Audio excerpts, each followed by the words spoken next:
Ague and fever, 5,257. Chrisms and infants, 1,258. Consumption and Tisic, 4,808. This is a publication that comes out every week. Has for 60 years now. Each parish reports how many born, how many died, and what they died of.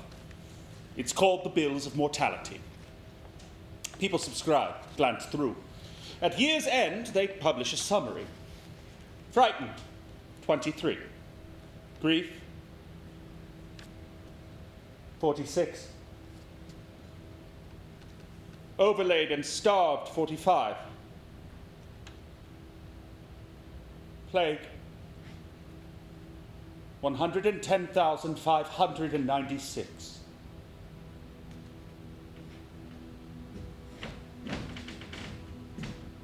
We did not know where it came from. We did not know what caused it. We had no way of stopping it. For all we knew, it would never end. For all we knew, the world would end in 1665. Bear that in mind. Judge what we did. For in this account, it does not matter what becomes of me or any of us. All that matters is what becomes of you. And what we did may be of use to you if this should ever happen again. Sarah! Sarah! There you are. No, stay where you are, I should get you something. No. Mistress Finch, come in, and may I offer you something? I'll call the boy to go around. I don't know what there's in the house. Is everyone gone then? No, don't you move. I'll just see him and be gone. He's all right. Everyone says he's all right. I should see him though, I know. No, you really don't have to. I do though, you know. Won't take a moment. Can't you just leave him alone? Sarah! The parish needs to know what he had. What are the parish clerks going to do all day if they can't be counting all the babies born and who the parents are and the dead and what their sickness was? The doctor said it was spotted fever. Did he? Yes, he did, so I don't see why you... Rumour! I don't understand what rumour. You hear? 2 houses have been shot up in Chancery Lane. I didn't know. I've been at his bedside. Oh, how so locked in? A rumour got around they had the plague. Believe me, you're lucky it's me that's here. When my husband died, they sent no drunk woman. Some old drunkard I barely knew barged into my home to tell me what killed my man was the apoplexy. And it wasn't apoplexy. It was his heart. As everyone said, as the doctor said. But she saw a red face and said apoplexy. And there he is in the register now to the day of judgment, dead of apoplexy. Till he rise again and straighten it out. Everyone said spotted fever. Not everyone, Sarah. What they say is one thing, but where have they gone? He's gone. There's nothing more to do here. Nothing. No one to gather around you grieving alone. They left because he's gone. That's all. He's gone. And they didn't want to go with him. But your children are all right? They've been with my sister. They should drop around there. I didn't let them touch him. I didn't let his sister touch him or his mother touch him or anyone. No one touched him at all. Lonely, deaf, no one there. I was there. Touching him. And now... Sometimes... Now you want to see your children. And touch them too. So you see, it's important what people know. Would we have to be quarantined? Only if it's plague. It's not. That's what I'm here to decide. Now, if you like, when I visit the children, for which the parish gives me not a thing, this is my consent as a neighbour now. If you had something you wanted me to take for them. A message? A message, yes. But even if you had something you wanted me to take for them, for their comfort, to make sure they stay comfortable and safe. And isn't that what we all want, Sarah? That the children be comfortable and safe. Mistress Finch, there is something, if you could. Is there? If you could keep it for me. If that's what you like. We'd been saving it to keep the wolf from the door. But now it's not a lot. That's fine. I know you, Sarah. You're a good girl. Now, I'll have a quick look. Spotted fever. Everyone said it was spotted fever. There were red spots. Everyone said before they went away.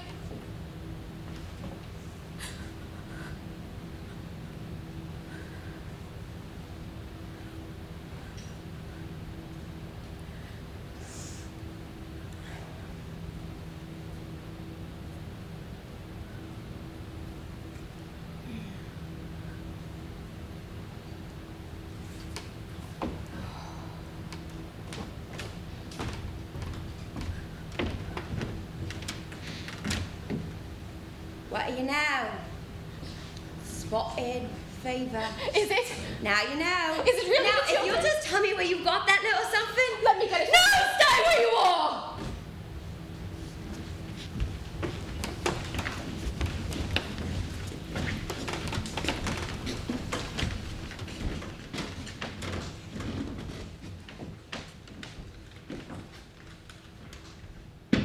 No, I've been working. I've been here since this morning. I've been here for weeks trying to get a pass.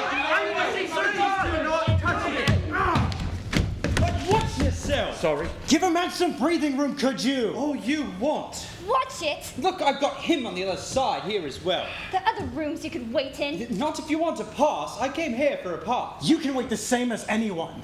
Sir John! Sir John! Sir John! All right, who's next? Me, sir! Please, I'm the please! next one. Does everyone have a certificate of health from the College of Physicians? Right here. It cost me enough. But they told me I had to come here first. You are mistaken. Got you, good son. That's what they told me. Anyone who wants to leave London must go to the College of Physicians for an examination and return with a certificate of health. My lord, please! I help need out. a certificate. Here, I got one right here, please. You, step forward. Friend, that certificate. What of it? Well, how much for it? Sorry, friend. I'm through with dealing in them. I've saved this one for myself. Please! Try outside. Certificate here. Next. Oh, you there. How many are in the outer room? Dozens. 53, actually. Well, tell them to obey the constables and everyone will get a turn. Well and farewell all. Friend, that pass. You might want to be careful who sees you have it. Thieves around. Oh, thanks. Sir! Why don't we go together? You know, safety in numbers. But you haven't got a pass yet. Oh, I'll get one somehow. Coming?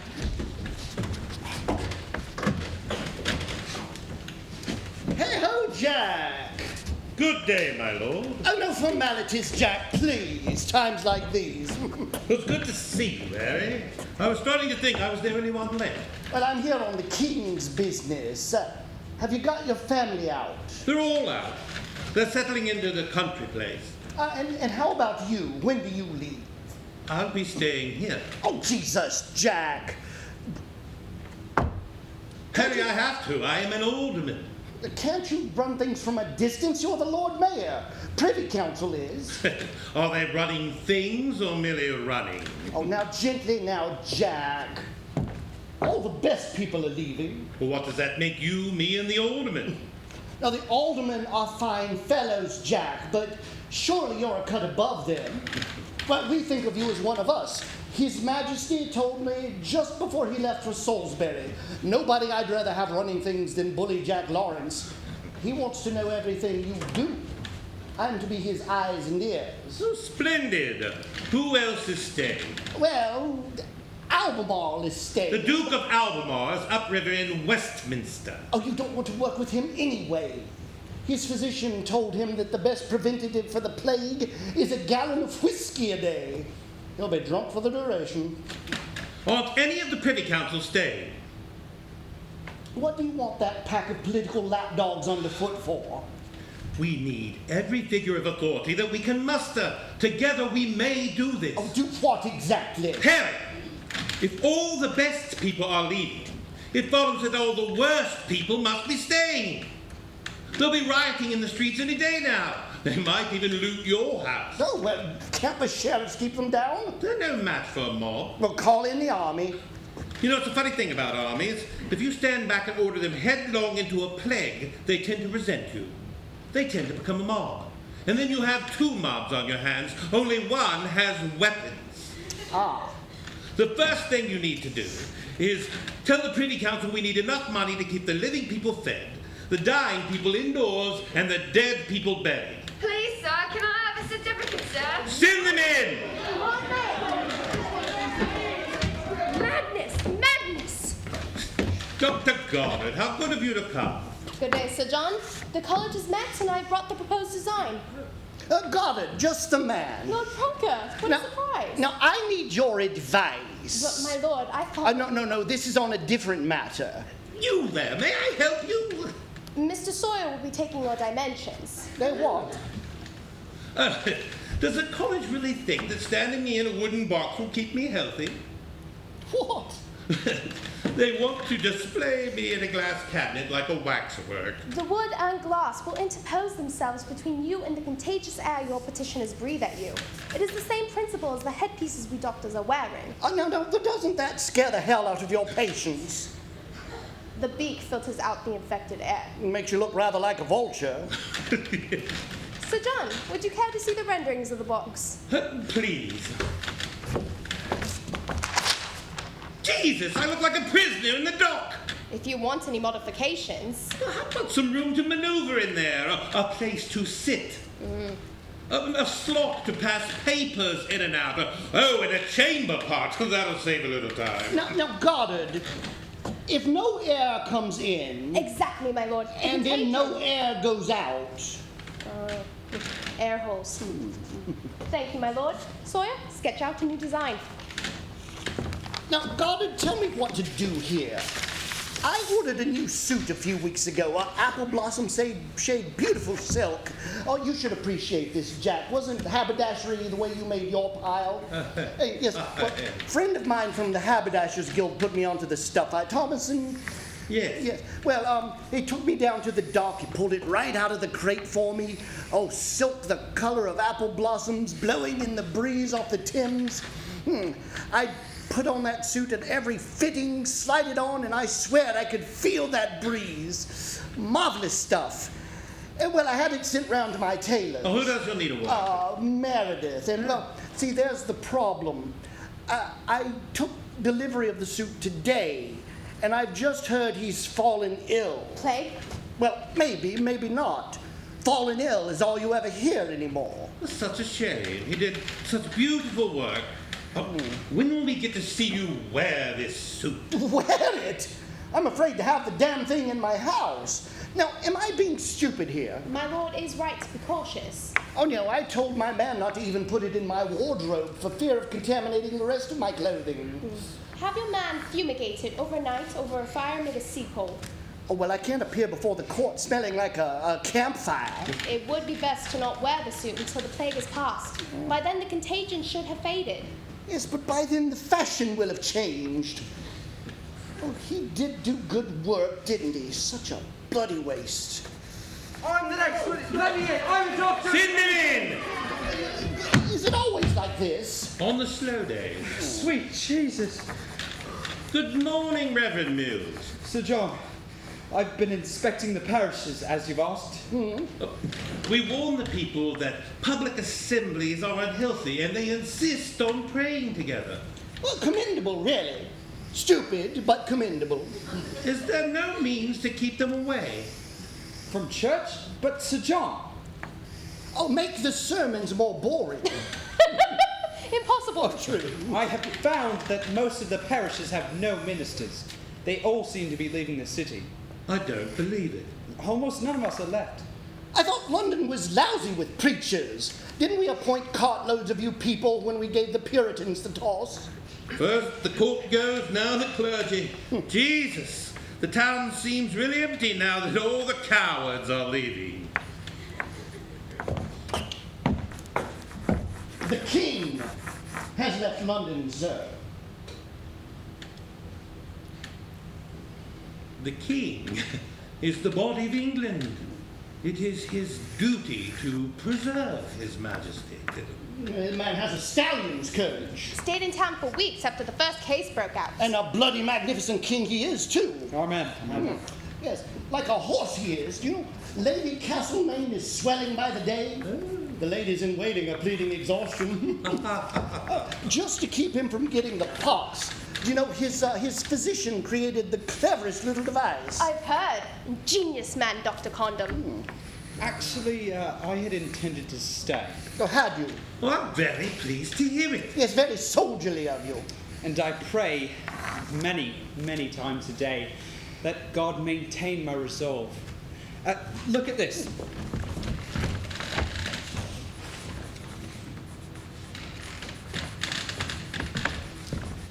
Vacant churches for rent. Best offer accepted. My lord, there's been an outbreak of satire. And who is responsible? It's the dissenters and the nonconformists. They're starting to return. Oh, strictly illegal. Put them down, Jack. We're still running the prison ships. You can crate them up and dump them in America. Well, we'll have all the leaders arrested, and maybe I can talk some sense into them. Thank you, Reverend Mills. Good day. Good day, Sir John. Good day, my lord. Oh, Mills!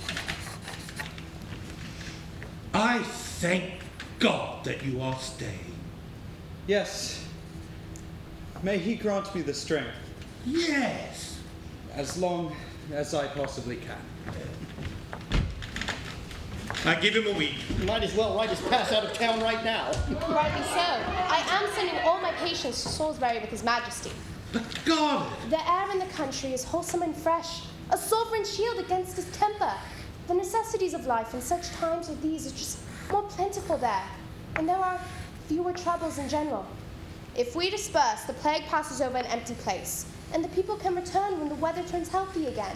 But Goddard, we need more physicians now! Oh, I would do anything in my power for my patients. Do anything and go anywhere. Oh, splendid. I would follow them to the ends of the earth if necessary. And since most of my patients are exclusively attached to the court, I find I really have to go to Salisbury. What about the people who are staying? Who would that be? Servants minding the master's property. Labourers whose employers have shut their doors. Workers of any kind whose only work is here. The poor! Harry and I are doing everything we can to keep them from panicking. What are they going to do when they hear the doctors are running? Every physician I know has signed his own certificate of health and is packing to leave. What would you have us do? I would have you think of something while you wait for your pass to be signed. Jack, you old horse trader. Very well, sir.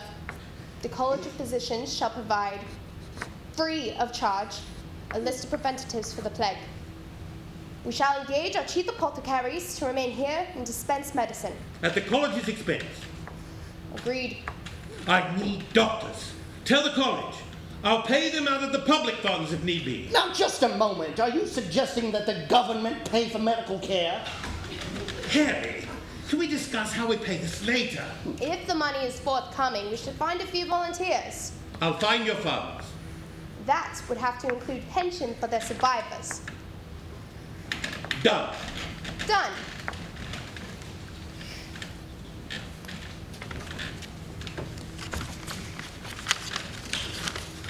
Good day. My lord, may I call on you in Salisbury? Your man came by for your certificate of health. I trust you received it. Yes, thank you. I believe I have. Good day, my lord. Harry? Christ almighty! Out! All of you! Come back in an hour! The king wants me with him. You were here on the king's business. Not to stay. Why can't you stay and travel there? If I stayed here, they wouldn't receive me there, now would they? I thought you were His Majesty's eyes and ears. I am. And he doesn't want his eyes and ears to be diseased. When you give me a report, we're to meet on the outskirts of town. You know, you'll be the hero in all this. Do your duty and its glory and everything. My duty, it seems, is to anticipate the king's needs and keep him amused. Much in the manner of Lady Castlemaine. Much in the manner of a cavalier and a friend to the king. Why risk such a friend on a job like this? Well, I insisted, didn't I? Had to do something. But damn it, Harry, you're a good man. I need you here. To do what exactly? To give the scum of the city titles like searchers of houses and keepers of the dead? Oh, we'll keep up with the latest gossip. So-and-so is dying, such and such is dead. Watch the bodies be buried. My God, man, you can't even trust the clothes on your back. I will let them know that the city needs money. I will ask the aldermen to estimate their needs. And how many of the aldermen have you persuaded to stay? We had a meeting on this together. And are any of them staying? All of them are staying! Each of us to his duty, then. Would you Tell the king I will do everything in my power to preserve his city. Tell him we are praying for him. He'll be praying for you too. You in particular, Jack. Do you hear that, Sawyer? My name in the king's prayers. Imagine that. It's all who you know. You want to see the sketch, Sir John? Yes, all right. I'm afraid the additional wood would be very dear. Oh, here we go. Disaster is a seller's market. I'm stocking all the planks I can get my hands on now, sir. Well, why on earth? And for the coffins. Damn it, it's not a coffin No, you're making sir, me! quite the opposite, really. You see, I put the air holes in the back, away from the people you'll be meeting. Sawyer, will I be able to hear the people through that thing? Well, sir, if I built it to specifications, no. So, the people will talk and watch me nodding and smiling, and I won't hear a bloody word they say. Very likely, sir. I'll be just like a politician. No, thank you, all the same. Sir John, I have spent some time on this. Oh. Yes, here. For your time. Sir John, good luck, sir.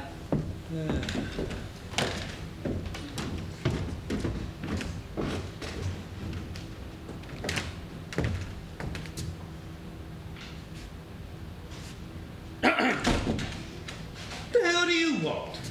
Graunt. My name is John Graunt, sir.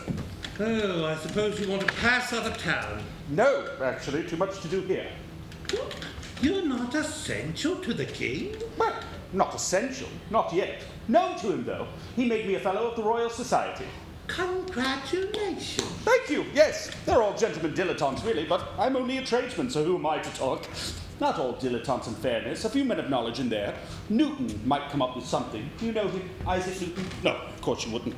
Promising boy, teaches maths at Cambridge. Anyway, Royal Society, great honor. A year ago, no, 2 years ago. My book came out 3 years ago, 1662, so 2 years now.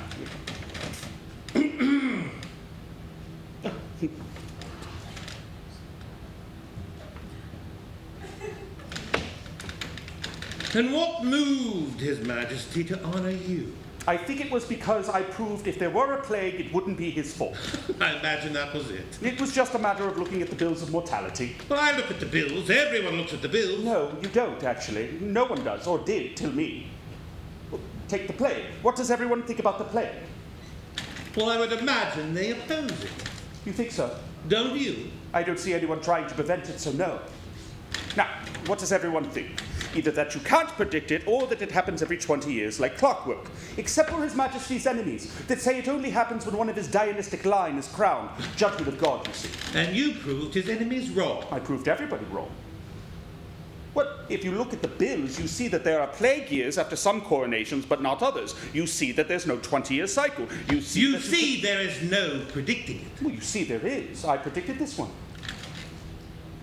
You did? 3 years ago. Well, the plague doesn't just come from nowhere. You can see it coming from months away. Before the plague year, there's always a sickly year. Increase in fevers, increase in stillbirths, increase in infant deaths. Same this time. Do you know why that happens? Because everybody lies. Enough searchers lie, enough parish clerks lie. Nothing wrong in our parish, thank you. And the government believes them because they want to. And when the rumors start, they publish items in the newspaper saying that it's nothing, and the people believe them because they want to. The surest symptom of the approach of the plague is the dramatic increase in lying. Didn't you look at the bills last year? Well, yes. Well, you should have looked harder. Look. Where did the plagues in previous years start? In parishes built on swampland, bad water, bad drainage, lay stalls, slaughterhouses. This plague, the same thing. They put me in the Royal Society, so I thought they believed me. But they only believed me insofar as it wouldn't be a judgment from God on the king. I've come to ask you for a favor. May I look at the reports from the parish clerks, the numbers that go into the bills of mortality? What are you looking for? Which direction the plague is spreading, how fast, and when it's going to arrive in any given district. So you're a soothsayer? No, if you look at the numbers, you can see that they tell you a story, but nobody looks. The king doesn't even know what he's king of. England? Yes, but no one knows who that is. Can you really learn those things? If I do, will you act on it? Or will you use it to prove that whatever happens isn't your fault? Who would I prove it to? Until today, the Lord Mayorship was merely a ceremonial post, and now I'm running the city. Me and 2 sheriffs, a handful of clerks and constables, all of my aldermen, and the bloody Duke of Albemarle! All running the city of London, and oh, by the by, there's a plague. Sir John, this won't be the end of the world. If someone stays and keeps looking, really looking, we might be able to help. The next time. Are you really going to stay in London? Aren't you afraid? Of what? The plague? Oh, no good. I'm just observing. May I look at the numbers? Come with me. You said that you're a tradesman. Yes. What do you call your trade? I call it statistics. Do you think it might catch on?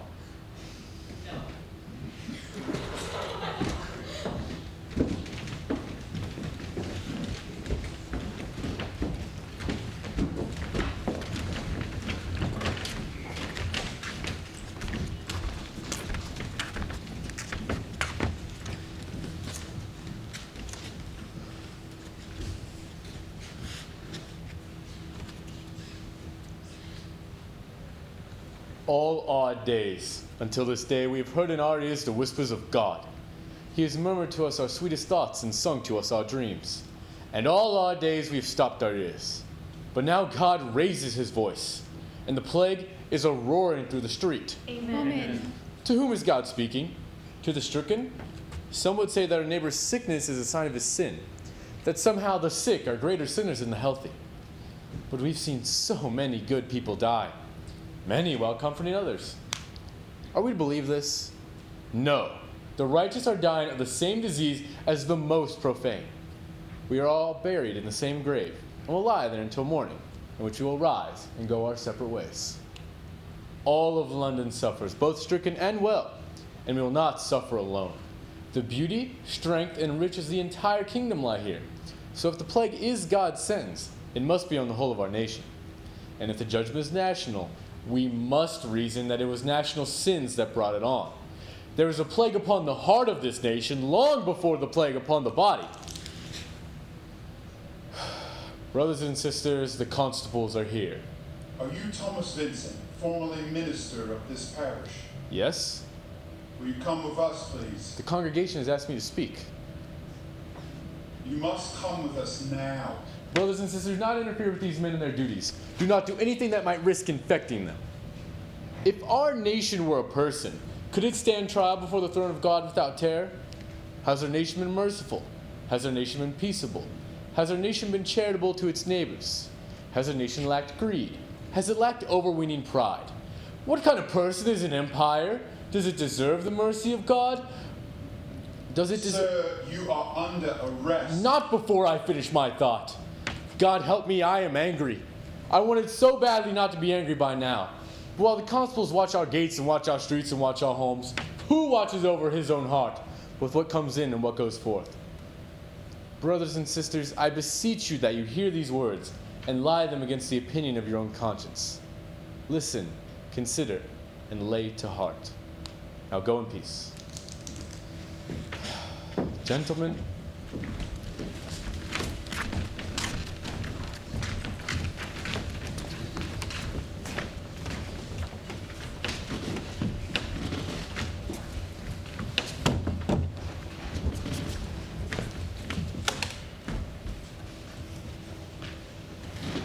I have a right to see inside inside my house. No, you don't. I want to see my family. Won't do any good to look at them. I need to know they're all right. Well, tell them to lean out the windows. If they don't spit onto the street, I don't mind. Mary! Paul! Who told the parish my family was infected? Nobody should have said. It isn't true. The parish hired me to watch the house. I've watched other houses. Mary! Paul! Somebody! When will you stop watching this house? When are you going to go away? When everyone inside stays healthy for 2 weeks. 2 weeks? Every time another one gets sick, we have to start the calendar again. That could take forever. That isn't what usually happens. What usually happens? Everybody dies. Mary! Sarah? Paul, how are they? Shh. They're sleeping. Everyone's fine. Mary's put the children down for the afternoon. Be quiet. They're fine. They're all healthy. The doctor came. Everyone's fine. Oh, God. Oh, thank God. Let me see them. They've been bouncing off the walls all afternoon, Sarah. Don't wake them up. Are they sleeping all right? We had just gotten Becca to sleep through the night, then all this. Is she having nightmares? Is Chris behaving? She promised me she'd help Mary with the little ones. Is Georgie taking a bottle? They're eating, they're sleeping. They're fine, really. Damn it, you, my children are in there. Nice language. Are you going to let me in? You really want to go in there to stay? Sarah, do not get locked in here with us. What have they done to you that you treat them like this? They got sick. No. They might. Anyone in London might be sick, for Christ's sake. I might be. You might be. Yes. So who are you keeping my family from infecting? The healthy people. Who are the healthy people? The people who pay me. You don't like the rule. Talk to the alderman. How much? What? How much are you paid? I'll pay you more. Sarah! Really? Yes. Tell me what you're paid. I'll double it. 3 watchmen were set in the stocks last week for helping people escape sick houses. Sarah, don't do this. The man has to live. What am I supposed to do? You need to keep the trade going. There is no trade. The town's emptying out. Well, then go with them. Go to the trading towns. I can't leave the children. Well, you can't lay about the street. They've already lost their father. If I go away, what if they think I'll never see them again? They miss you terribly, but Mary's taking good care of them. Now get out of the city and find somewhere safe to trade. If this goes on any longer, we'll need more money to keep the children fed. Is this one getting what you need? We're eating all right. It's just the waiting. Don't just guard them, you turd. Keep them in food. Nice with the names, thank you. I have to see them. Why won't you let me see them? You'll only upset them. We can't get upset, the doctor said. You're all fine. Yes. Can I bring you anything? Nothing. You swear to me you're all healthy. Swear to me! I swear to you. I'll triple it. Triple your pay. Would you tell her to go? Go, Sarah. Don't make this any worse. Could you tell Mary? When Becca has a nightmare, she could rub her back. Sometimes it helps. And tell Mary that if she wants to wean Georgie to solid food, that's fine, because tell her I think my milk's dried up. Stay well, Sarah. And you. Tell the children I'm well.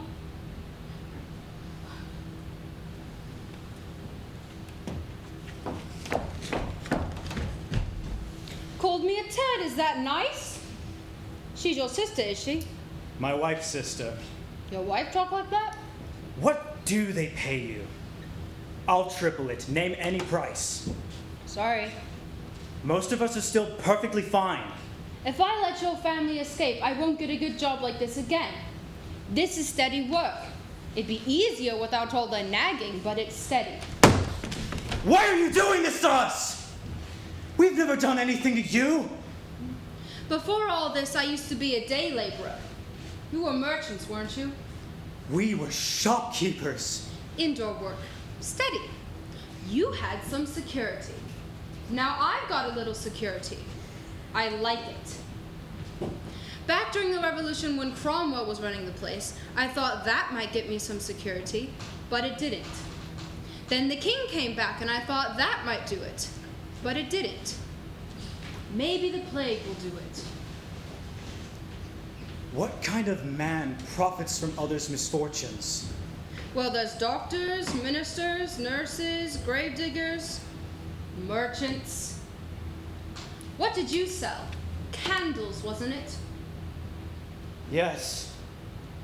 When I burn my last candle and I'm sitting in the dark, that's a misfortune. And there you are, in a house full of candles, ready to sell me another one. Sir? Show me the body.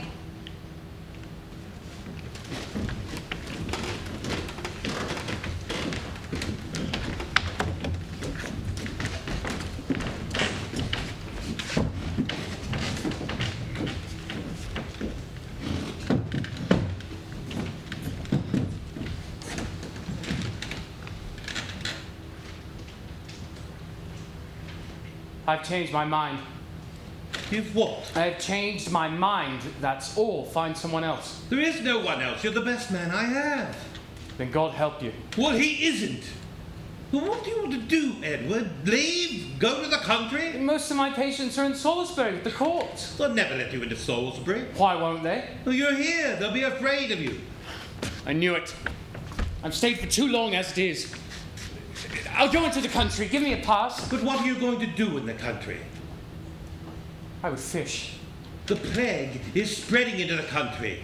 You'll just find yourself in another sick room. No, I would fish and live in a village. I'd write about what I've seen, pass along what I've learned. I could write something very quickly and pass it to the college. They might listen to someone who was here. But you want to leave. You want to stay? You want to leave? Which is it? I have been here. I've done more than enough for a lifetime. Do you expect that your colleagues will welcome you? They'll shun you, and they'll force you to admit that everything that you've done here was pointless, and that they were right to leave. It is pointless! If I administer purgatives, they die. If I don't administer purgatives, they die. If I keep them warm, they die. If I keep them cool, they die. If I launch the buboes, then they die of terrible pain. And if I don't, then they die of the pain from the buboes. All of them? They live or die, no matter what I do. There's no pattern to it. I don't think I'm giving them anything. But what do they think? They keep calling for me, but I don't... So they think that you're helping them. And then they die. Or not. I didn't come here to argue with you. I came here to tell you my decision and get a pass to go. You owe me that. I do. We shouldn't even be arguing. Anger is very bad. Any excitation of the spirit encourages the disease. We are supposed to remain calm and unharried. We're supposed to live in hope. It's funny, isn't it? Hope. Yes. Which is exactly what I expect your patients are getting from you.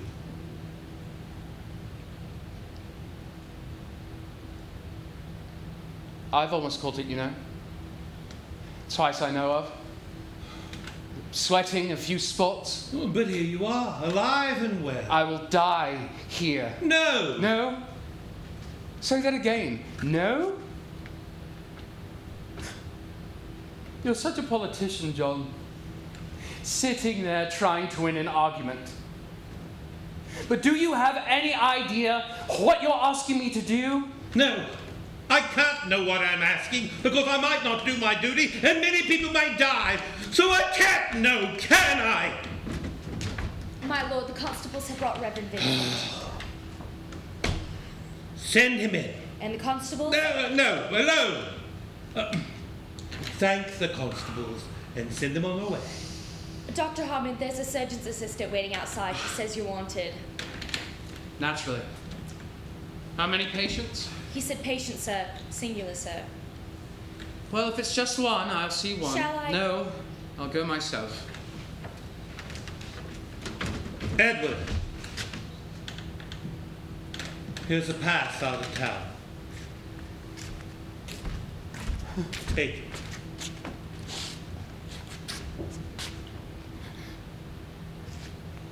God. The first thing I do, I shall walk straight into a trout stream and stand in clear water up to here and catch my weight in trout and float them all free. And then I will walk to a village where scores of women are giving birth and pull every baby out alive and tie each one a beautiful navel. And the only things I shall ever touch will be mothers and newborns in water and trout. May I join you there someday? Yes, you may.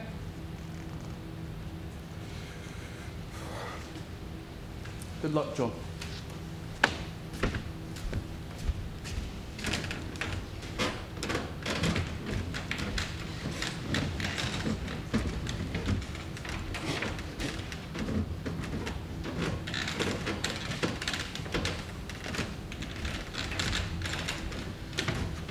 Why have I been brought here?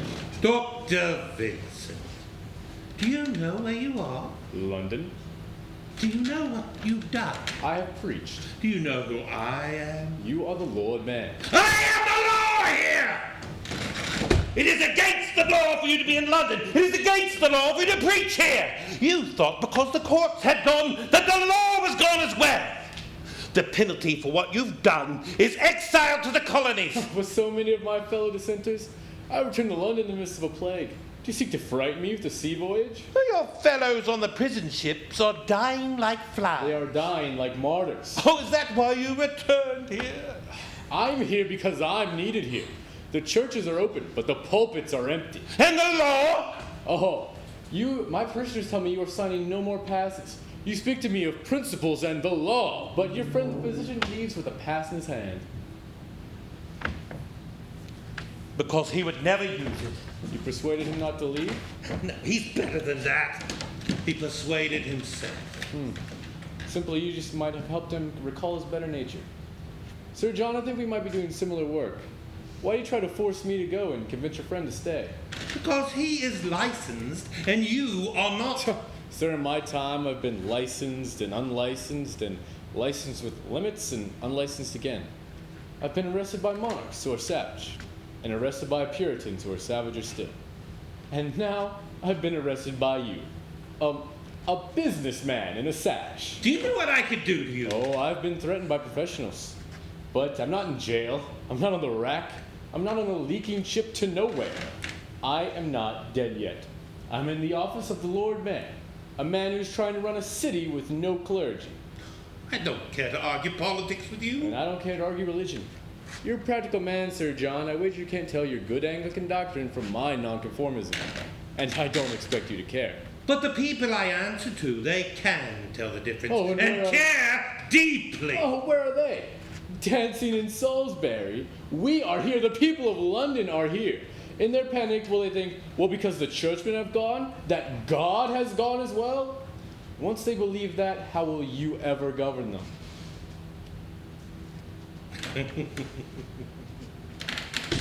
Dr. Vincent, I'm not the only businessman in this room. Sir John, for right now, I'm simply one denomination and you are another. Like, francs and sterling. Tell me the rate of exchange. I can't use a traitor. I can't allow you to preach treason here. Have there been false reports of my preaching? You say that God is punishing the kingdom. Am I wrong? But you can't say it! Not if you want to keep your pulpit. All right. Do you understand me? Yes, sir. Good. Good day, then. Sir John, is there nothing you can do for my people on the prison ships? It's not in my jurisdiction. Could you speak to the Duke of Albemarle? Oh, good Lord. You could tell them they're diseased, that they're suffering frightfully. could tell him that they'll infect his navy. That would do it. Thank you, Sir John. Don't thank me. Say you are in my debt.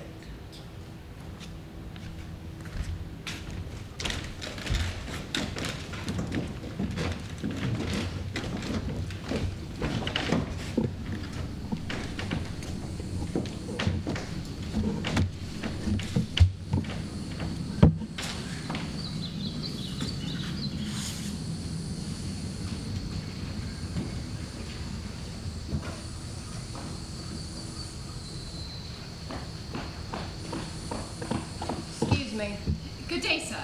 Good day. Is this the way to Walthamstow? Walthamstow? No, don't think so. Probably not. Are you walking toward London?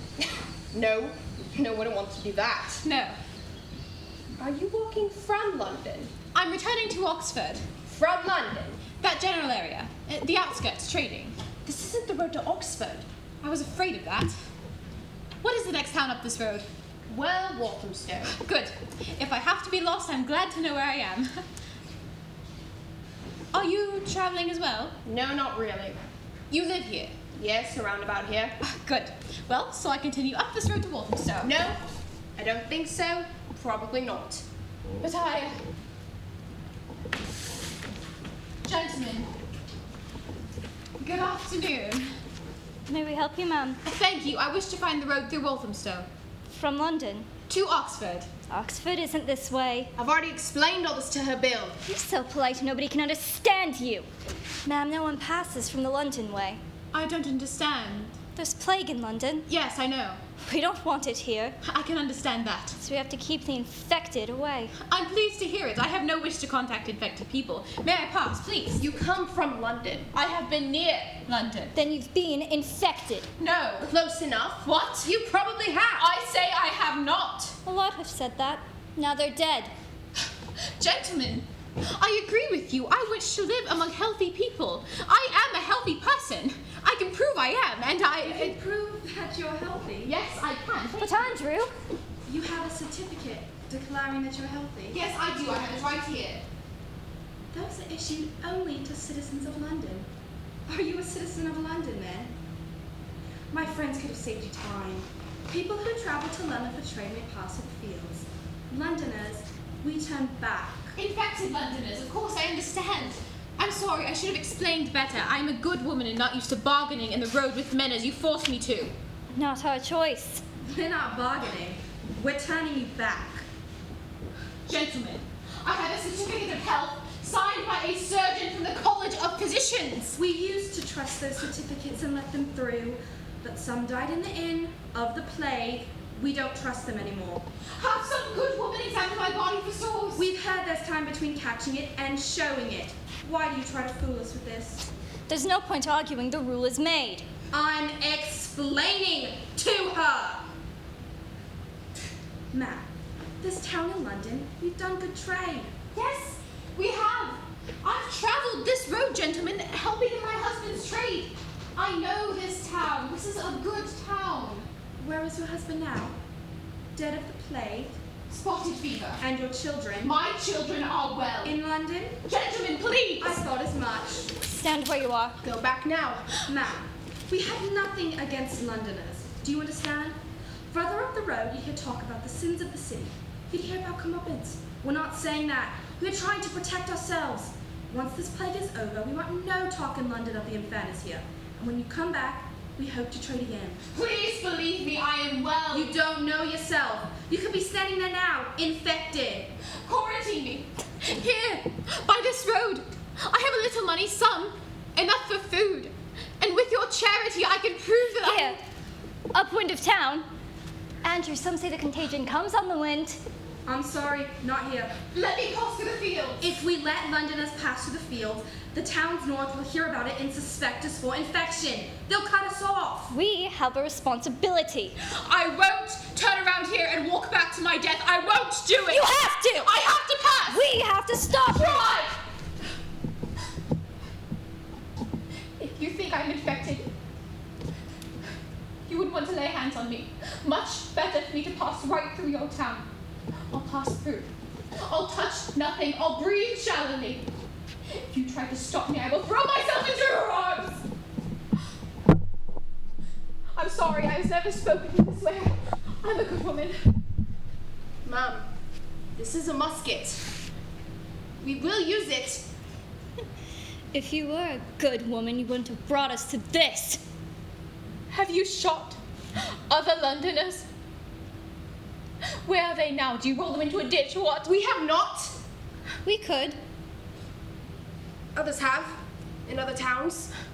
Some places, they've sat on the road, like you. They've begged, and they've starved, and got no explanation. I am not a beggar. I have never been a beggar. I have a family. I have a house. I have children. I have 3 children. You don't know who I am. We might be standing here a while and you should know who I am. My name is Sarah Chandler. You see, we're alike. No, not now. Maybe before and later, but not now. You have to go. I don't have to. I can stand here. We'll shoot. All right then. Don't make us do this. My husband, George, he'd have protected me. He'd have done what you're doing.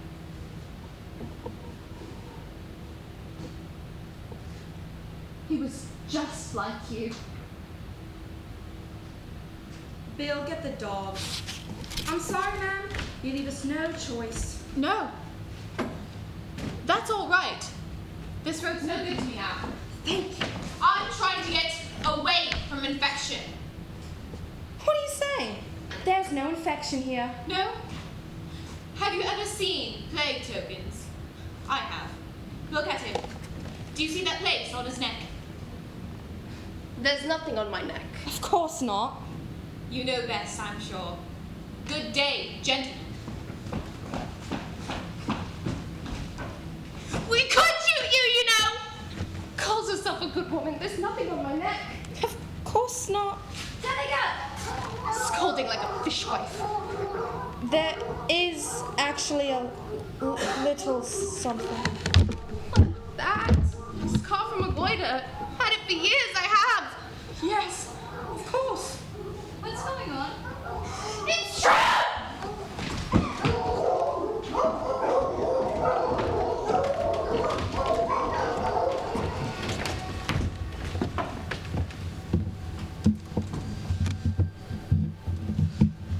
There came a time for each of us.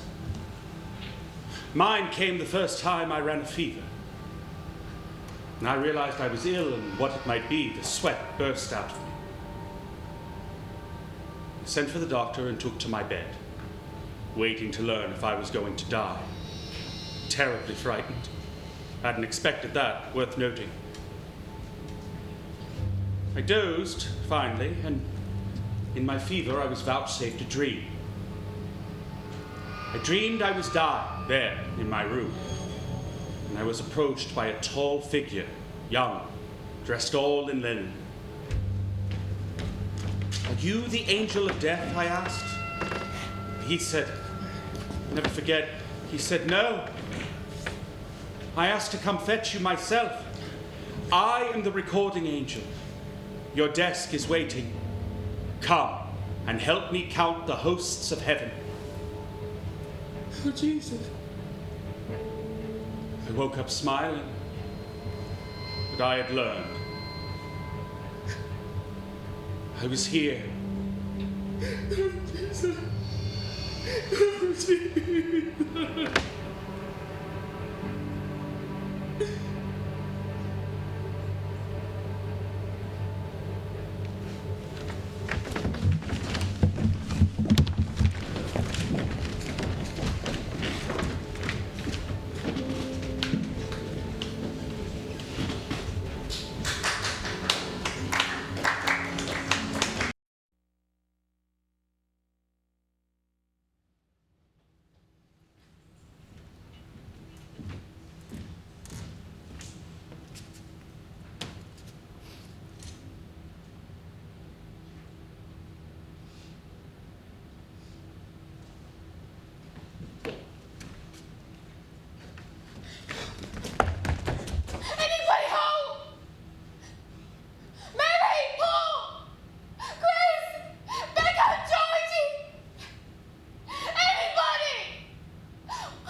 people ask me what the plague looks like,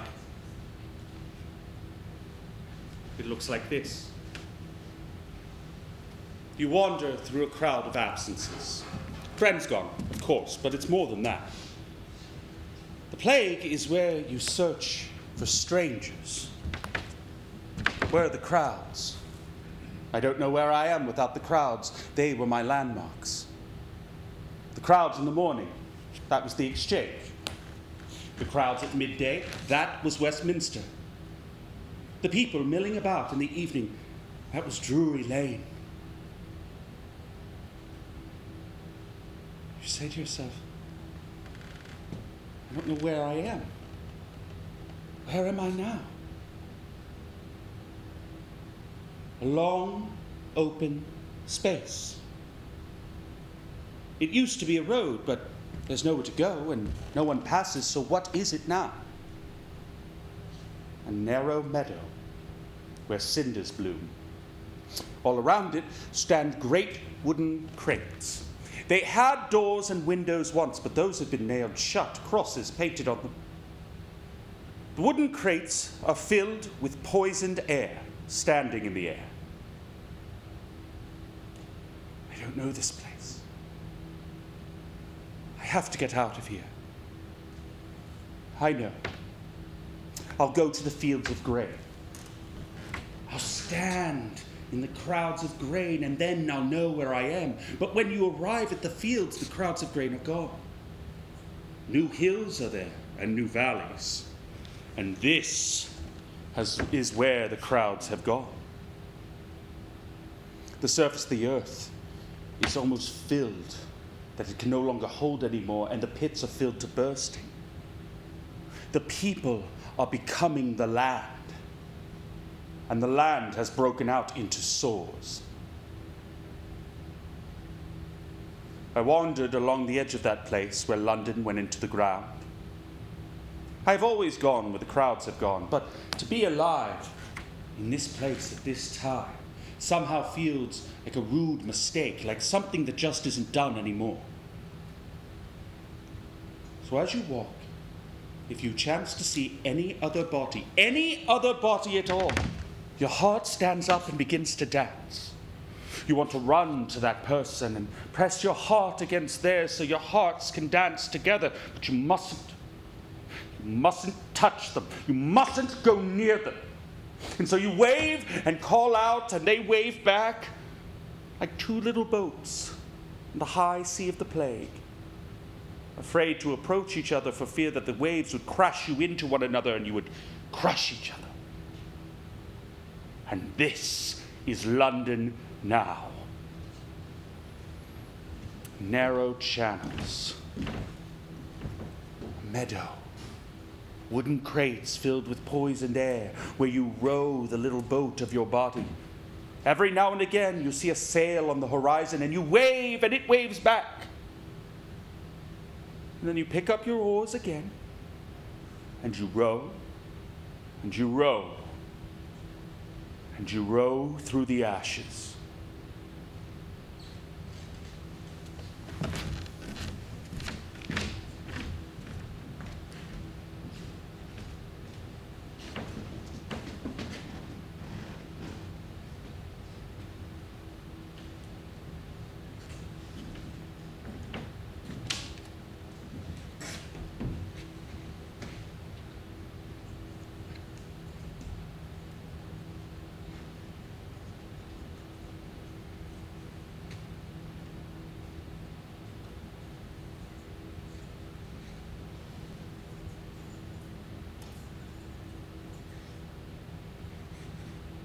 What are you doing?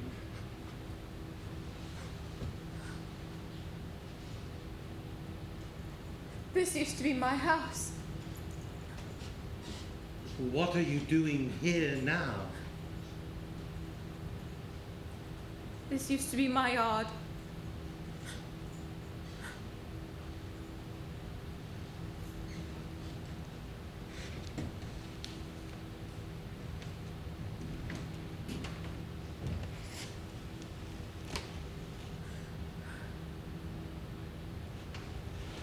What are you doing? I can sit in my own yard if I want to. Why are you asking a lot of questions? Well, I'm supposed to be minding things around here. Hell of a job you're doing. Could be worse. You think so? You've got quite an imagination. You've lost family. No. I know where they are. What are you doing here? Going to join them. By sitting here? All you have to do is sit still. And it comes to pick you up. Well, what does? The Hackney coach? Death cart. Huh? Are you ill? Do I need to get a doctor? I'm all right. I was just sitting here till you came up and wanted my travel plans.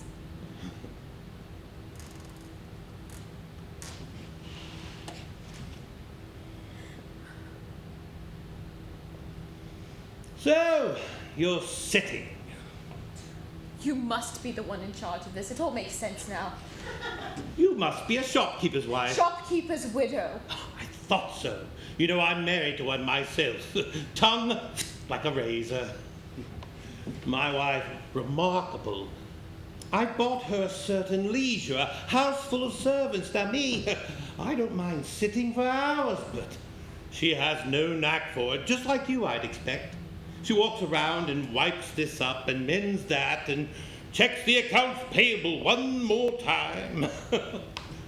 And she's also given me a great many daughters. So she always has lots of negotiating to do. They're in the country now. Lucky them. Come on! I expect you're used to being useful. Where? Well, anywhere. There's lots to do. My house is closed. Our shop is shut. My family is dead. My work is all done. Big house, London. Big shop. You know, I used to have meetings all day long, and now there's no one left to meet with. So I walk around. I walk around London like a housewife saying, what else is there to do? There must be something else to do. And there always is. Interesting way to live. Go here first. I've got my ride coming. Go here first. 2 streets down, turn left, 3rd house. There's a woman there. She's very sick. She's in childbed. She won't survive. Neither will the baby.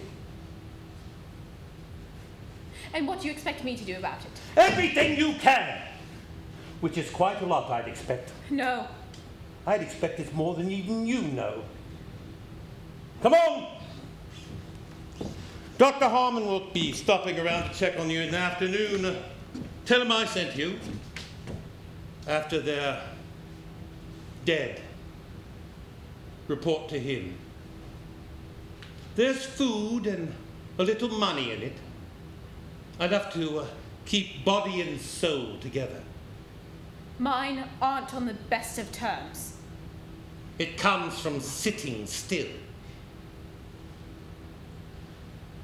There's the address.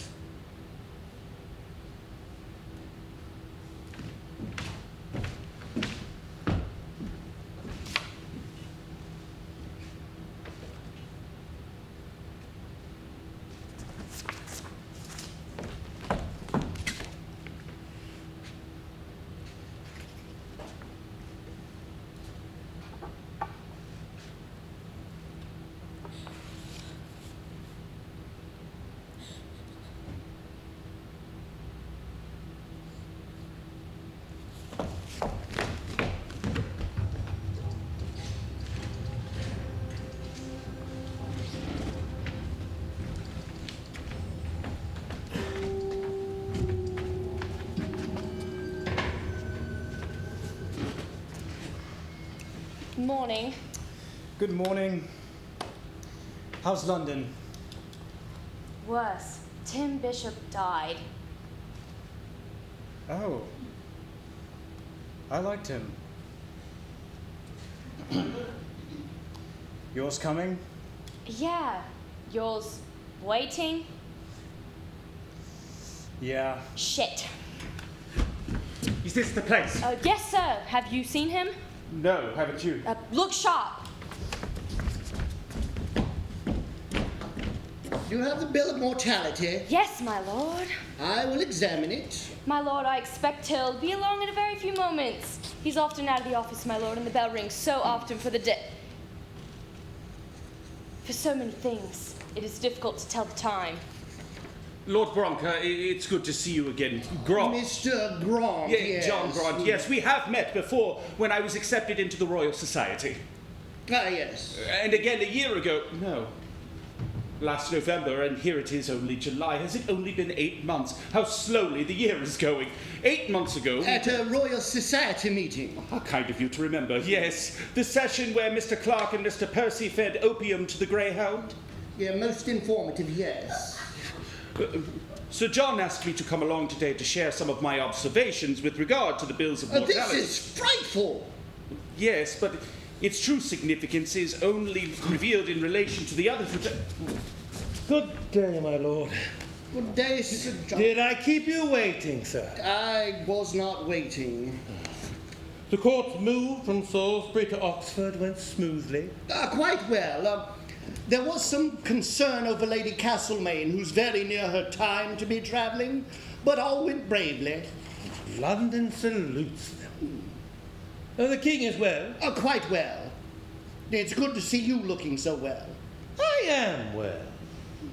Oh, that's good. Now, I've been looking over your bill of mortality for the week. Your losses are frightful. Yes, they are. As I've brought Mr. Graunt here to explain. Have you met? Yes, we've known each other for quite some time. Graunt. As you can see, the plague is flowing eastward. Yes. Parishes close to the centre of London are reporting many more cases than last week, and even our easternmost suburbs now have a few. But the west is improving. The cases are fewer. Well, so are the people. The losses are lower by all measures, but greater in the east. The people are moving eastward and taking the plague along with them. Now, can they be stopped? They should have been, yes, by taking care of them where they were. Look at the pattern. The numbers were always worst in the most overcrowded districts. Yes. And now we see that pattern, that exact pattern, duplicated in neighborhoods that once had light and space and air. The people ran away to the healthy neighborhoods and crowded into them so that they now bear the same numbers as the most teeming slums. Do you see? The number of losses is rising, and not only the number of losses, but the speed at which they rise, and not only the speed at which they rise, but the speed at which the rise is rising. Do you see? The rate of acceleration. Yes, yes. Well, do you see? You may have lost me a bit towards the end there. Look at the bills! Turn the pages week by week, you see a great wave of numbers sweeping across London, spilling over here, eddying there, stagnating deep. Thank you, It's Mr. all right Graunt. there. Anyone can see it. Most informative. It's all right here. Sir John, are the regulations being enforced? In so much as we can.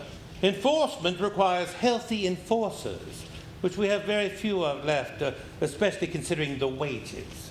Is the nation's charity not sufficient? They give very little, which lengthens the emergency, and so they give even less. We had hoped that the court would respond. Oh, we have! You see, the king has declared a monthly fast day in which collections will be taken in churches across the country. You'll see here a list of subscribers, and you'll notice His Majesty's name encouragingly large. The Privy Council sends no money. Well, now, the Council has the nation's defense to consider. You know, according to our intelligence reports, the Dutch are preparing what they hope will be a death blow against our shipping, believing us helpless in the grip of this disease. Now, what about the poor rate? Well, there's a great difficulty in collecting the poor rate from the landholders, as they have abandoned the city. Even if we could, it would not be enough. Half the remaining households are infected. My supply lines of food are down to a dwindle. Well, Sir John... The pest houses are full. They're almost all gone. And so dangerous that people would rather die alone in the street than be taken there. We need more death carts. We need more sea coal for fires to purge the air. New graves need to be dug. The lay stalls are polluting the drinking water. Garbage is rotting in the streets. Jack! There's not enough money in the entire exchequer to cover supply all of these. Supply one. Any one. Sir John, these needs are desperate, but this is a desperate time. Now, you knew it would be as well as we. Now, all you pledged was to keep the situation in control. Are you reporting that the situation is out of your control? I am not reporting I that. merely ask because you seem perhaps overscheduled. I am certainly undermanned. The city needs certain essentials. I will make this known. No one will trade with us. No one will let us leave the city. All of the Isles, all of Scotland will not allow us to cross the border. We are pariahs in our own country. How are we to live? I will make this known. I will make all of this known. It is known. Everyone knows our troubles. That is why we are shunned. Make it felt.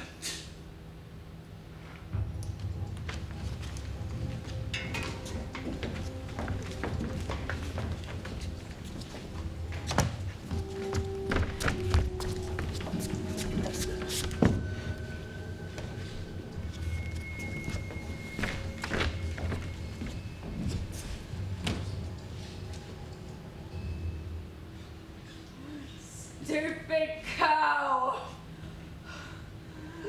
Try the arms.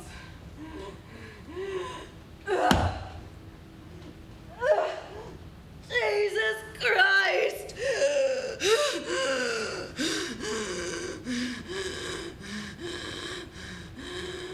Better. Off we go.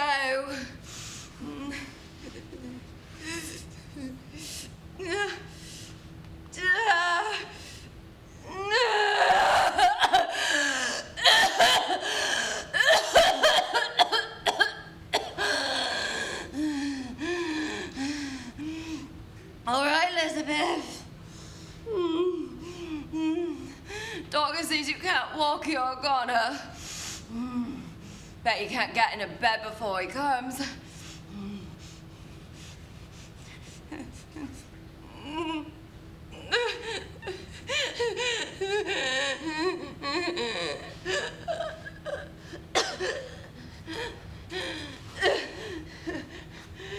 Oh, Jesus Christ.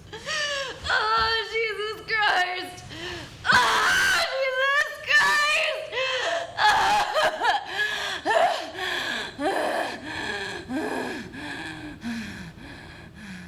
I'm not cursing. I'm praying. Elizabeth Finch, you can do this. It's just a few more steps. Come on,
now. Good of you to call. Mistress Finch, you're ill. Been better. Been better. When you call, I thought you were a nurse down there. Doctor's coming any moment, you see, so I don't know how long I'll be able to... He'll be along. You're the nurse.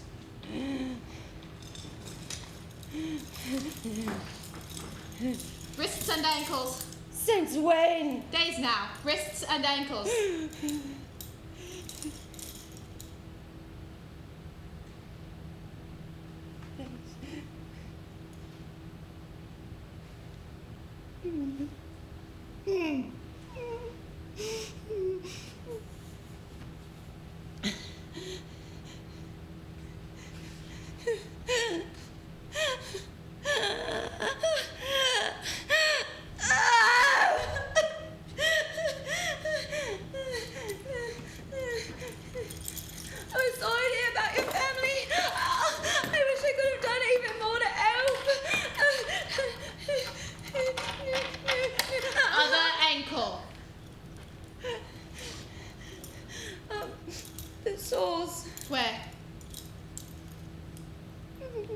Just around the ankle then. Do you know who's been doing my job the last few days? I'm seeing it over backlog. Have you seen a lot of cases? Arms to your sides. Sarah! I love you, Sarah. You're a good girl. The children barely suffered it all. They went in their sleep. All of them. They look so peaceful. Oh, Lord! Reverend! Yes! Running late, how is she? Get her out of here! Delirious. You! Rupert? In the groin. Wait. No! Lie still.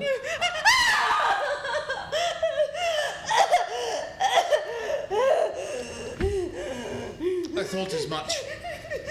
Please, give me something. I'm not the physician. I don't want you yet. You're the minister. Fine. I have too many other patients. Well, where are you going? If she thinks I can't help her, I can't do a thing. My other patients don't know I can't help them, so I might be able to fool them into getting well. You can't just leave her. The buboes in her groin have hardened and are eating into her vitals. Unless I lance them, the pain will continue until she dies. No! He wants to spade it out of me! She knows, you see. If I lance them, I may kill her with the pain. Stay a few minutes. The nurse will stay. No! Not the nurse. You are here to do something. You've got to do something, otherwise why are you here? I don't know. Why are you? Prepare the instruments, Mistress Chandler. How may I help you, good woman? Give me something! What? Lesson, penance, absolution, something. I've been a sinner, led into sin. This one here for one. Me. This woman wishes you to recover. No! They've tempted me with their bribes. They've used my need. The parish, the alderman. The parish led you to sin? They hire sinners. Anyone with a job like mine, they think our souls are damned already. But they're wrong, aren't they? Of course they are. It is good your trial leads you to these thoughts. I repent my yielding to their temptations. Then you shall be saved. Bless you. Bless you. But for your salvation to be complete, you must forgive her. Sarah.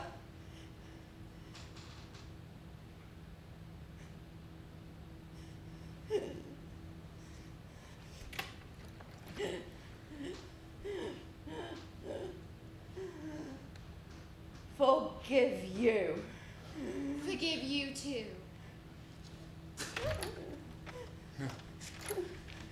Shall we begin? Have you done it, my salvation? Yes. All right, as long as that's fixed up. God keep you all. Where are you going? I have many other patients to see. Last rites may be called for. Save yourself the trip. Unless you feel they're unnecessary after such a deeply convincing repentance. We do what we can with what we're given. God has to know that. He's not an idiot. Why is he doing this then? Would you pray for me too? I don't feel well at all.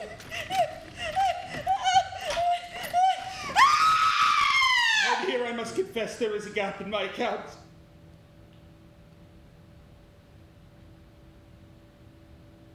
People ask me, did you lose anyone? Did anyone close to you die? Is what they mean.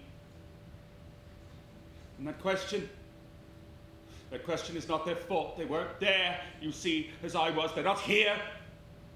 Always. Did you lose anyone who died?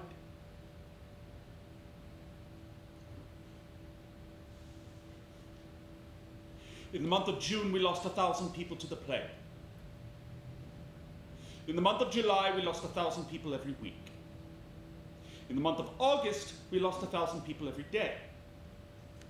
And one day, with all the deaths that had gone before, and with everyone gone from the city who could, and with so few of us left alive, one day, we lost 1,000 people every hour. You have to understand, we did not know this at the time. All we knew was that the sun was very hot. From dawn onwards, it was a noontime sun at a steeper and steeper angle, unchanging, unblinking. And all we knew was that it was very hot. And there was nowhere you could go where you did not hear screaming.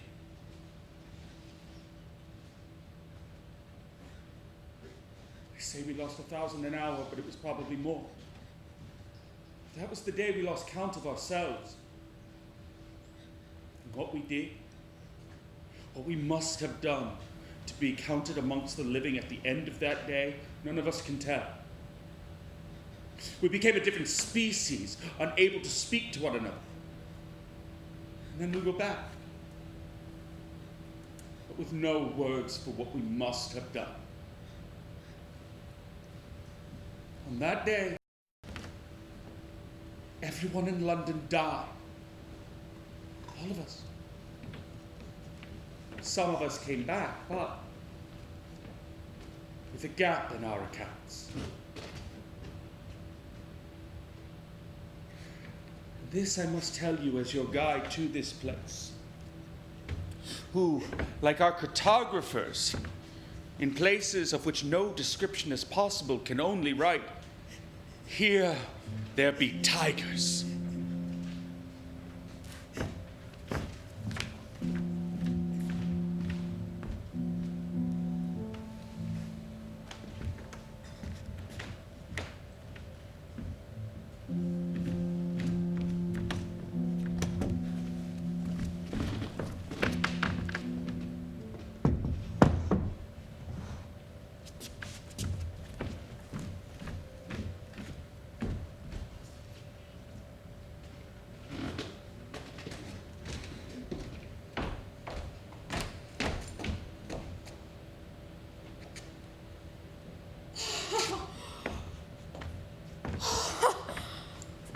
Mr. Chandler? Oh, that's lovely. Mrs. Chandler, are you well? Oh, take that thing off. I forgot I had it on, if you can... A breeze. Oh, my. Oh, when was the last time I felt the air moving? God knows where it's been. I do not care. What is that? Straw? Fresher. Hay. Oh, new mown hay. Somewhere, someone is mowing hay. A man with a sight. What does it remind you of? Oh, I'm getting a bit lightheaded. Be careful. Funny. I've lived in London my whole life and I've never been here. This district? The middle of the street. Only at a run, watching out for carriages. Worth your life to stand this long before. Feels a bit wicked. If this ever ends, and I survive, I should like to stand perfectly still for a very long time. Oh, it's dying down. Oh, come back! Come back! Oh, well done.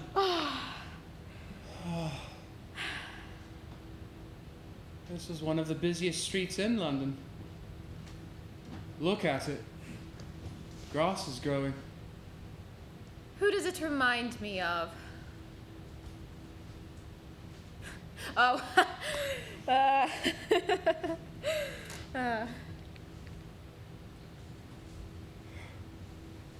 There it goes.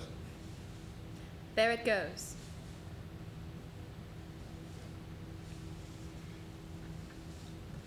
Mistress Chandler,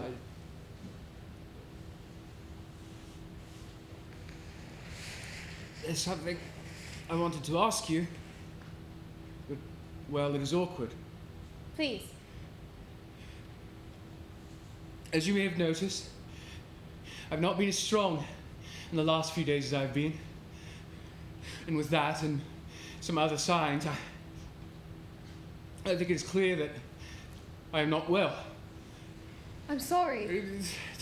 It's probably a minor case, really, and I've survived before. It's probably nothing very much, really, just a quite mild case of the bubonic plague.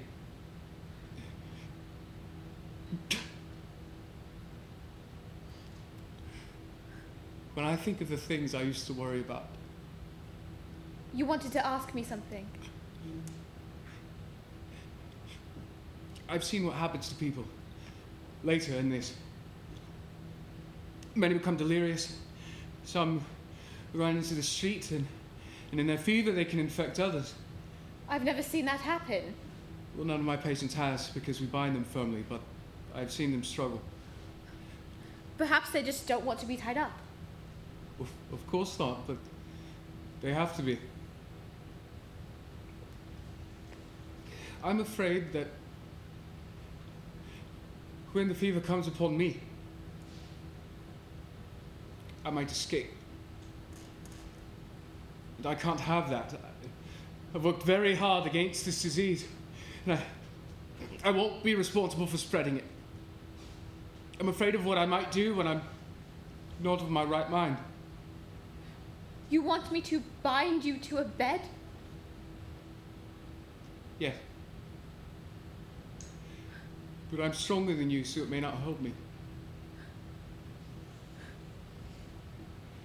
Now listen to me, please.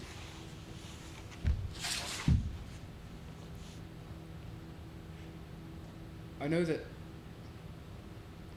sometimes you nurses will wait for your patients to fall asleep, loot his valuables, and abandon him to die. I never! I've heard you do. Me? Nurses in general. Have you seen this? I've heard it said from gentlemen whose word I trust. Of course, then, you know best. Now, I have an arrangement to suggest. I shall tell you before I die an inventory of my most valuable possessions. Some you would not recognize nor know where to find without my help. And I shall relay them to you in order of increasing value. It would be well worth your time. And in exchange, you will stay by me and watch for signs that I am not myself. Now, I also know that you nurses will sometimes grow tired of waiting and smother your patients. What? I have heard many stories of this.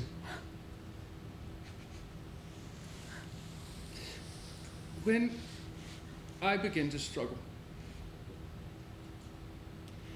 I want you to smother me.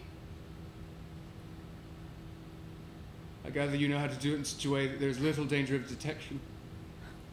2 wet cloths, one draped over the other, covering my mouth and nose. It'd sit on my chest if it feels called for. You medical men have a very low opinion of nurses. Mistress Chandler, I'm not blaming you. It is wrong, but the times are wrong. And if we are to survive, we must act as the times permit. Do you agree? I have not been nursing long, sir. Perhaps a more experienced nurse might be more skilled at this operation. There are not many nurses left alive. By the time you find one, it may be too late. Listen. With what I will give you, you will no longer have to nurse to survive. You are alone in this world. A widow. Yes, sir. In a desperate city. With no support, nothing for comfort. What more could you have done? When my husband was alive, I used an accurate scale. I kept true accounts. From the hour of his death, I've been treated like a thief. They wouldn't even let me out of London. I think they would have shot me, but I told them, if you think I have the plague and you shoot me, what will you do then? I'll still have the plague, but I'll be dead in the middle of your road. So they sent the dogs on me. I ran down the road with the dogs snapping at me until they called them back. And then they whipped the dogs into a ditch and shot them. Why? They touched me. The dogs. I heard one of the men crying. One of the dogs must have been a favorite of his. I'm standing in the road a quarter-mile back toward London, and I can hear a man crying over his dog. And all for nothing. I wasn't sick. I told them I wasn't. Where was this? Walthamstow, a month ago. The plague is in Walthamstow now. Good.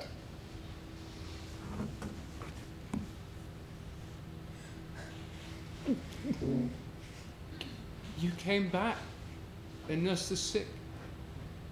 Why? I was hungry. It was brave and good of you. I was a shopkeeper's wife. Sick people are the only commodity now. It was good of you.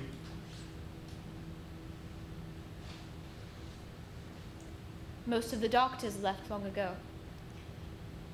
Why did you stay? I didn't have a choice either. Why not? I have my own dogs to set on myself. I kennel them here.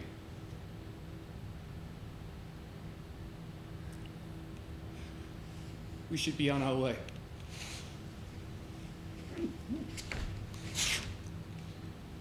Where is the next patient? Are you sure you want me to do what you ask? Yes. Will you do it? I'll stay with you. And the other?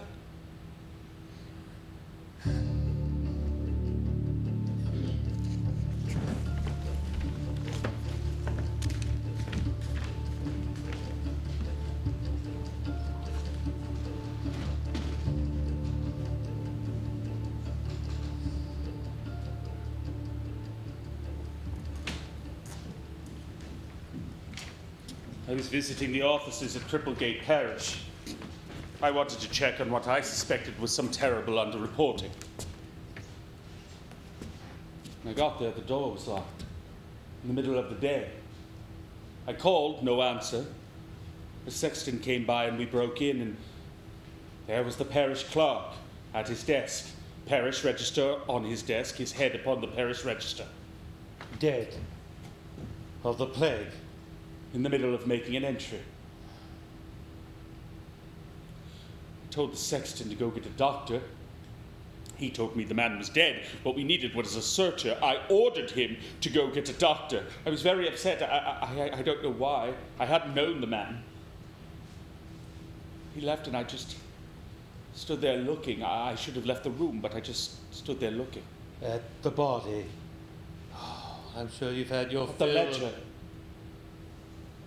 He had been under-reporting, and now I understood why. He must have been ill. I could almost see the last thing he had written. I peered around his head. There was ink on his cheek. The number for the plague read 504. Oh, my God! In one parish? In 1 week? Stood there thinking, 504. Yes, terrible. But did he count himself? Oh, Graunt. I stood there thinking that.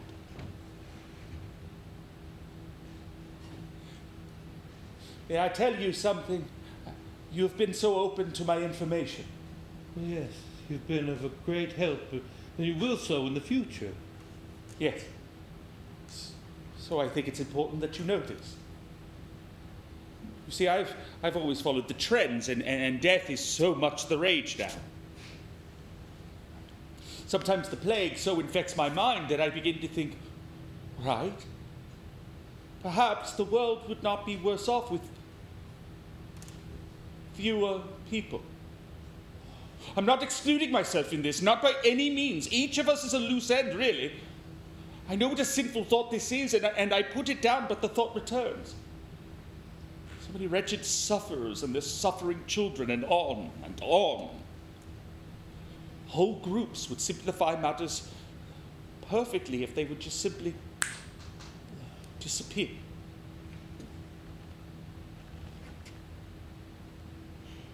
I think this.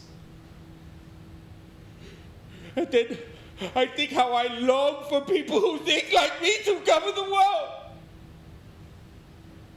What if someone like me were in charge and yielded to this thought?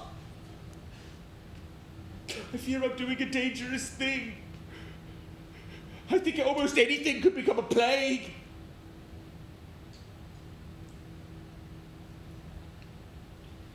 I just thought you should bear it in mind for the future. I will.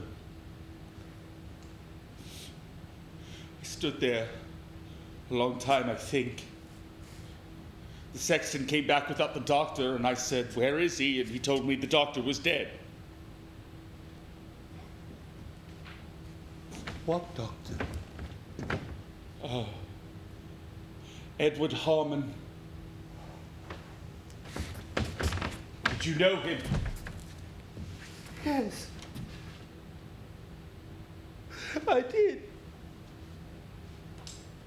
Yes. It was my...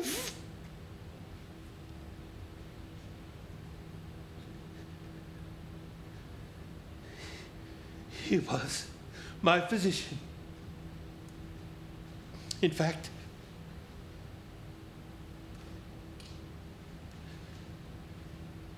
is there going to be a funeral? Funerals are forbidden. Do you know where it will be held? Yes. I went there for the burial of the clerk. Would you take me? Yes. I would count it a great favor. I would rather not hear the word count.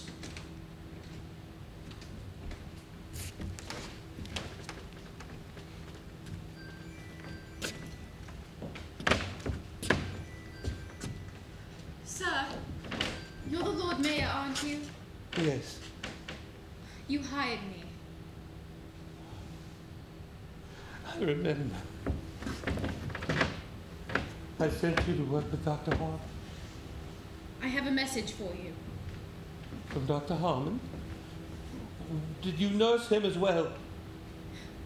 Before he went unconscious, he'd asked me to get some wet cloths, and I thought I'd be able to do it. And he'd asked me to, but I don't understand. What did he ask you to do? He'd asked me to help him. Toward the end. I stood there next to the bed, and it was very hard for me to bring myself to do it. He must have seen how hard it was. All of a sudden, one of his hands started grabbing at my wrist, and I said, "I'm trying to do it, Dr. Harman." He was panting for breath. The sores were in his throat. He couldn't get a word out. He took my wrist, and he drew a line across it with his finger, and another, and I said, "What do you want from me?"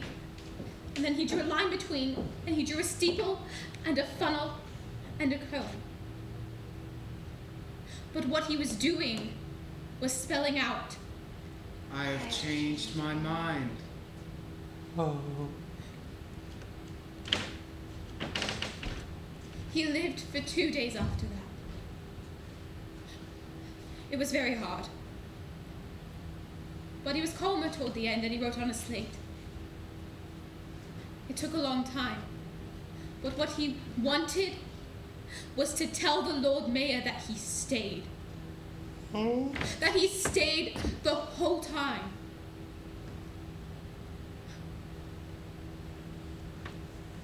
Thank you.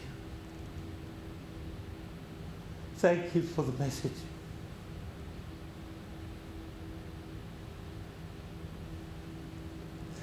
Did you nurse him for a long while? A fair while, yes, sir. How do you feel? I'm a little tired. I think I'll rest here for a while.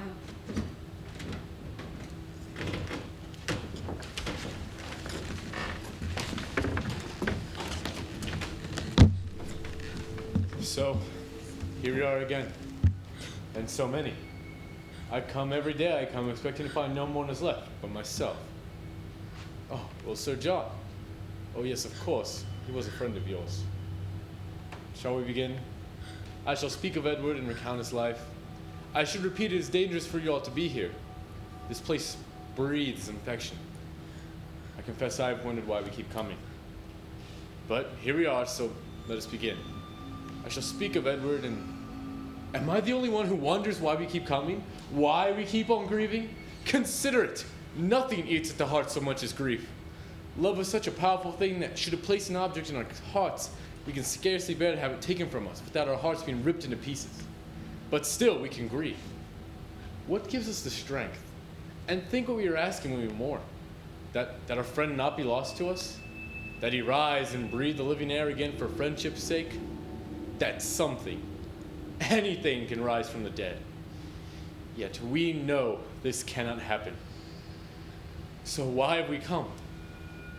If I could tell you there was some event in Edward's life and say, this is how I became good. But we'll never know that. So what's left to say of him? He worked here, he kept to his work. But I've already said that of hundreds. Perhaps we should pray. Many have lost their faith by now, very many. The risen God was our hope, and hope is so hard to recollect. Like so many friends, so many burials that they blur together. But let us pray now, shall we? Let us speak to God of what is in our hearts, if we dare to speak such things. Lord, what are we to do? When this plague began, we thought we knew what you meant. We thought you were correcting us, so we tried to correct each other. But we were wrong. So what do you want of us now? Do you want us to acknowledge this world as a hollow thing? Sir, we acknowledge it. We've seen what lies in our hollow places. We've smelt the corruption there. Are you punishing us? If so, then you know by now you are punishing us now beyond our comprehension. And only a tyrant punishes the helpless beyond their comprehension. You know this. We gather in this graveyard every day. Today for Edward Harman, tomorrow for any one of us. And we no longer know why. But each day more die. We come out to the edge of the city and we leave them here. We pray to you and go in again. And more die and we come out here and go in once more. And come out and go in. And come out and go in. It is unthinking. It is regular. It is constant. Like breathing. as if we were the breath of some great living being. Which has risen. Brothers and sisters, look at yourselves. Look at what we have been made. Go in peace.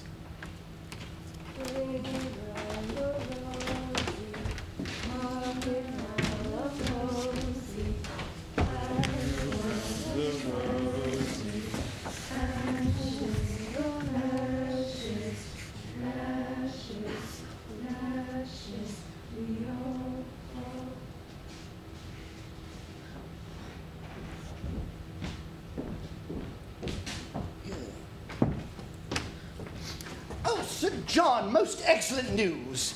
Lady Castlemaine is delivered of a splendid boy. The king has acknowledged him and named him the Duke of Northumberland.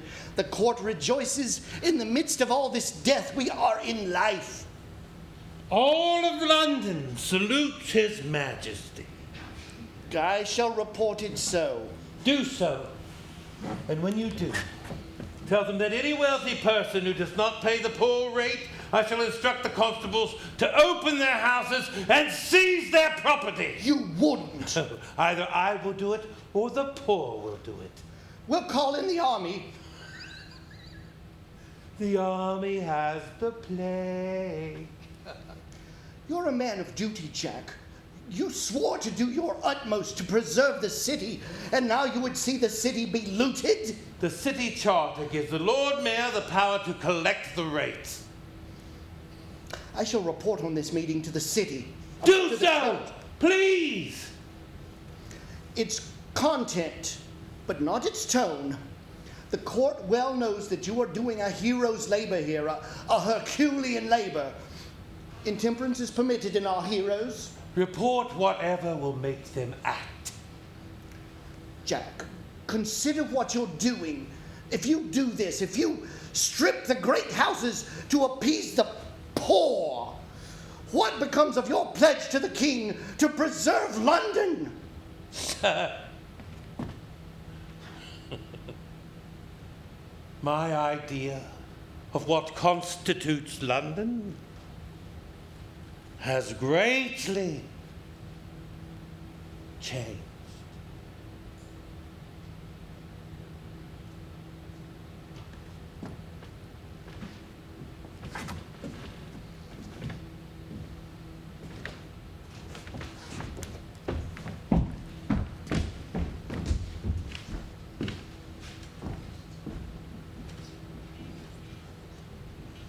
Excuse me, ma'am. Excuse me. We should go. Yes. We mustn't stay here. The smell is unhealthy. My family's here. No one asks what happened to people anymore. I do, actually. It's part of what I do. Why? I work for the bills of mortality. But they're wrong. Yes. Yes, I know. My husband didn't die of spotted fever. Shouldn't we go? I can't stand up. I'll get some help. Shall I get some help? We already buried the doctor. Now that he's gone, can you believe it? I think I'm the only person I know. Strange feeling. Like floating in the ether.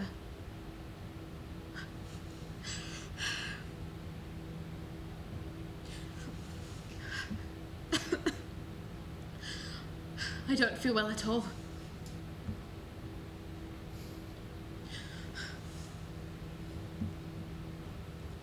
My name is Sarah Chandler. My husband's name was George Chandler. He died in Cripplegate Parish, 3rd of June. You could check the records. You could correct it. Anyone put down with spotted fever, smallpox. When they began punishing people for having the plague, we had to die of other things. I appreciate you telling me, Mrs. Chandler. Well, you're trying to keep an inventory. I've kept inventory. What's your name? Graunt. John Graunt, Fellow of the Royal Society. I'm pleased to meet you, Mr. Graunt. You should leave now. Are you certain? Yes. I'll rest here for a while.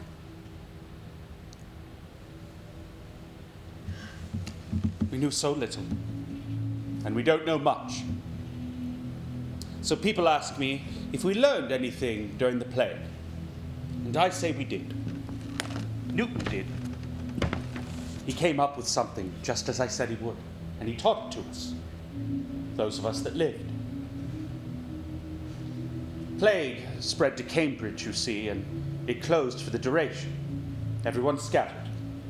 Newton found himself on a lonely country estate. Nothing to do but take long walks and think. One day, he wandered into an apple orchard. Witnessed an apple fall to the earth. Have you heard this story?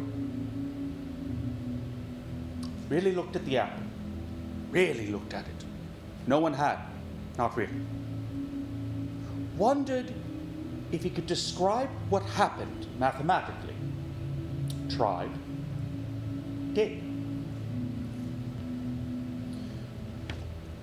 Realized that when we fall to the earth also falls a little towards us. So in fact, there is no falling, but a moving toward. Tremendous thing, what Newton discovered. That the world would fly to pieces were it not for a power in every single living body on earth that pulls it ceaselessly toward every other living body, which is pulled ceaselessly toward it in turn. We learned what holds the world together in the plague.